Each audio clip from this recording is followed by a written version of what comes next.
Buongiorno, buongiorno na sabi ni Idol. Ayan, okay. So, ipapakita ko sa inyo kung paano putaktihin mga idol yung ginawa nating mga item. Ayan, nagsimula na sila. Sasabayan pa ng mga special order yan mga idol. Okay. Solo tayo dyan mga idol kasi sa walang sumasampang mga kusinero mga idol. So, no choice tayo. Okay. So, ang capacity ng istasyon na to is 8 tao mga idol. Okay. Main galley.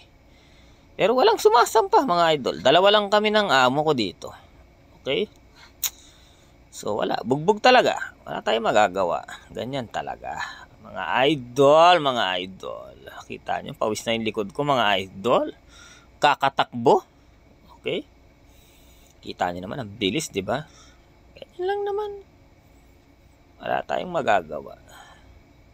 Tambak ng trabaho yan mga idol. 12 oras ka nakatayo dyan mga idol. Okay? Para kang security. Ayan. Okay. So, ayan. Pinutakti mga idol. Okay? Nakita nyo kung paano pinulbos. Okay. Ciao! 0.